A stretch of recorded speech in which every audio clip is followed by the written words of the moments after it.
Doctor Sreevarma ஆயுள் தரும் ஆயுர்வேதா அறுவை சிகிச்சை இல்லா குணம் ஆயுள் கால நிவாரணம்.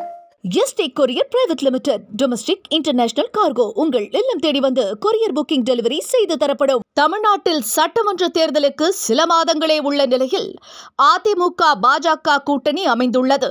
இந்த கூட்டணி அடிமட்ட தொண்டர்கள் மத்தியில் பெரிதும் வரவேற்கப்படவில்லை என்கிறார்கள்.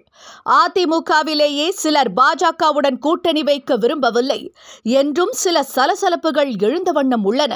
இப்படிப்பட்ட சூழலில்தான் அதிமுக பொதுச் செயலாளர் எடப்பாடி பழனிசாமி தன்னுடைய சுற்றுப்பயணத்தை துவங்கி நடத்தி வருகிறார். அந்த வகையில் இன்றைய தினம் கடலூர் மாவட்டத்திற்கு வருகை தரவுள்ளதால் பெரும் எதிர்பார்ப்பு எகிரி உள்ளது. தமிழகத்தில் விரைவில் சட்டசபை தேர்தல் நடக்க உள்ளது. இதற்காக தமிழகத்தின் அனைத்து அரசியல் கட்சிகளும் தேர்தலுக்கு மும்முரமாக தயாராகி வருகின்றன.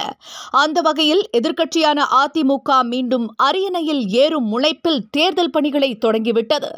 அதன் ஒரு பகுதியாகவே அதிமுக பொதுச் செயலாளர் எடப்பாடி பழனிசாமி மக்களை காப்போம் தமிழகத்தை மீட்போம் என்கின்ற பெயரில் தமிழகம் முழுவதும் சுற்றுப்பயணம் மேற்கொள்ள முடிவு செய்தார். இந்த சுற்றுப்பயணத்தில் அவர் தமிழகத்தில் உள்ள 234 சட்டசபை தொகுதிகளுக்கும் நேரில் சென்று மக்களை சந்திக்கவும் முடிவு செய்தார். அந்த வகையில் தன்னுடைய முதற்கட்ட சுற்றுப்பயணத்தை எடப்பாடி பழனிசாமி கடந்த 7ஆம் தேதி கோவை மாவட்டம் மேட்டுப்பாளையம் சட்டசபை தொகுதியிலிருந்து ஆரம்பித்தார். ஒவ்வொரு நாளும் அந்தந்த மாவட்ட மக்களையும் அதிமுக நிர்வாகிகளையும் சந்தித்து பேசி வருகிறார். எடப்பாடி சுற்றுப்பயணம் மேற்கொள்ளும் ஒவ்வொரு சட்டசபை தொகுதிகளிலும் அதிமுகவினர் மட்டுமின்றி அந்த பகுதியை சேர்ந்த பாஜக தலைவர்களும் பங்கேற்று வருகிறார்கள். அந்த வகையில் நேற்றைய தினம் விழுப்புரத்தில் எடப்பாடி பழனிசாமி சுற்றுப்பயணம் மேற்கொண்டார். அப்போது அவர் பேசுகையில், மகளிருக்கு மாதம் 1000 ரூபாய் வழங்கும் திட்டத்தை சட்டப்பேரவையிலும் அதற்கு வெளியிலும் நாங்கள் வலியுறுத்தியதால் தான் 22 மாதங்கள் கழித்து அதை கொடுத்தனர். அதையும் அனைவருக்கும் தருவோம் என்று கூறிவிட்டு 1 கோடி பேருக்கு மட்டும் கொடுத்தனர். தற்பொழுது மக்களிடம் திமுக ஆட்சி செல்வாக்கை இழந்திருக்கும் நிலையில் இன்னும் 30 லட்சம் பெண்களுக்கு 1000 தர இருக்கிறோம் என்று பொய் பிரச்சாரம் செய்து கொண்டிருக்கிறார்கள். தறிக்கெட்டு நடக்க போதைப் பொருள் விற்பனையால் சட்டம் ஒழுங்கு சீர்கெட்டு கொலை கொள்ளை அதிகரித்திருக்கிறது.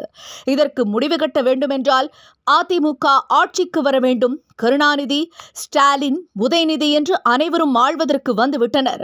ஆனால் சாதாரண மனிதர்களான நாங்கள் ஆளக்கூடாதா? டாஸ்மாக் கடைகளில் பாட்டிலுக்கு 10 ரூபாய் அதிகம் வசூலித்து வருடத்திற்கு 5400 கோடி கொள்ளையடிக்கிறார்கள். அதனால்தான் தற்பொழுது அமலாக்கத்துறையில் சிக்கியிருக்கிறார்கள் என்றெல்லாம் திமுகவை சரமாரியாக சாடினார். என்றும் உங்களுடன் மை இந்தியா முக்கிய செய்திகளை உடனுக்குடன் தெரிந்து கொள்ள சப்ஸ்கிரைப் பண்ணுங்க, பெல் பட்டனை பிரஸ் பண்ணுங்க.